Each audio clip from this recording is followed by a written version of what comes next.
All right, thank you very much, Reno. You talk a lot about the mob, the huge mob on social media that come after people if you criticize Mr. Peter Obi. Yet, going through your timeline on social media, it is full of criticism of not just Mr. Peter Obi, of course, of the APC presidential candidate. So you have actually reading on a campaign of attacking the personality of the people running for government as opposed to facing the issues, as has been encouraged again and again. So, sort of, you're also, guilty of what you accuse, the mob that you talk about on social media. Why is it impossible for you to focus rather on your candidate that you're representing and the issues of what he wants to sort out, what he wants to address, rather than the personality or the person? You've called Peter Obi a liar, you've called Asiwaju a drug lord, and so many unprintable names you've spoken about with regards to candidates.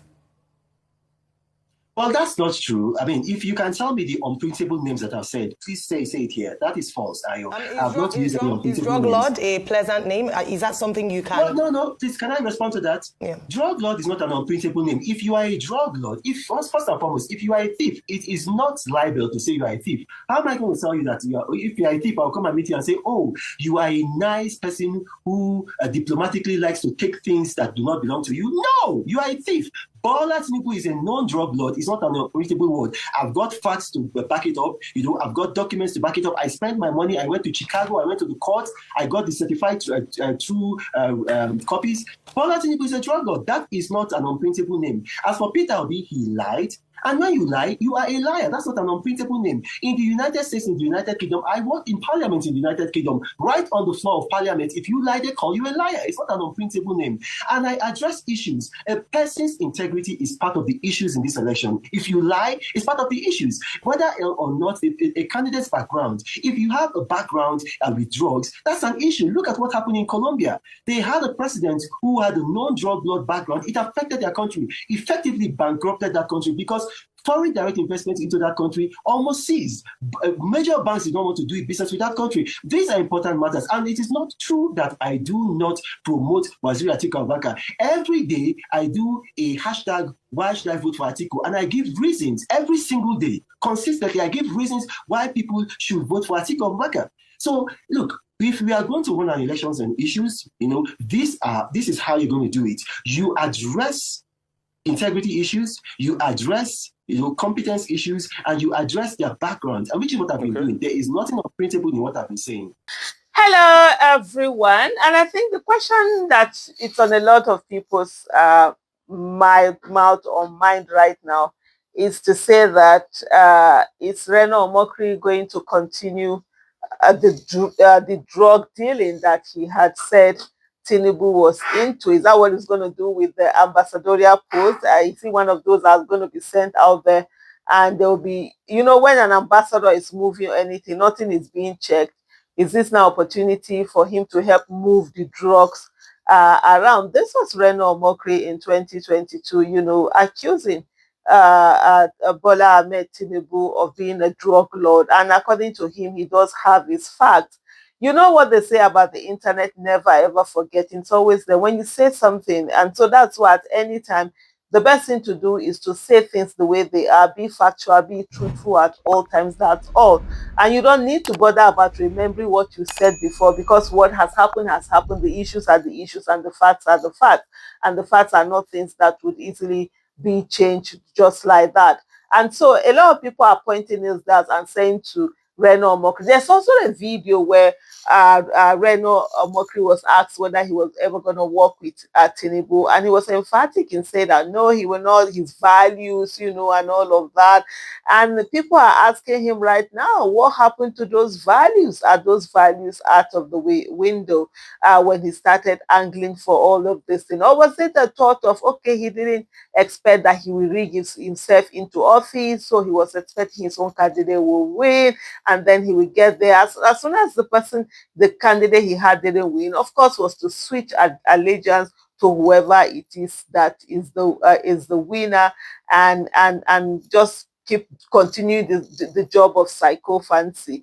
And like what people should look at this. When I see people like Reno Omokri speak, either attacking Mr. Peter Obi or not, I just laugh, because I definitely know that if Mr. Peter Obi was sworn in as the president of Nigeria the way he should have been, Reno Omokri would definitely not be singing the tune that he's singing today. It will be a different, tune that he's singing. He probably will be the one all out there pre-singing and everything. That's a sad reality that we have in Nigeria, where a lot of people don't keep their words. And that's why, over the time, I've always said that I no longer blame people who look at people and accuse, oh, you're doing this for something, you're doing it because you want popularity. Hey, it is what it is. Everybody has a right to be, who they want to be and do what they want to do. But it's just accepting facts. We just put them out there. Like, there was a tweet where someone said that, oh, people are hating on Reno Omokri because blah blah blah. He has always carried Nigeria on his head. He's the best. They say he uses facts. And hey, when people are talking, hey, when people are talking, they tend to forget that when they are pointing at that, the other four fingers are pointing at them. Other, oh, that he demystified Mr. Peter Obi. That's why they are angry. He puts his facts out. He's not emotional. He sit down, get his.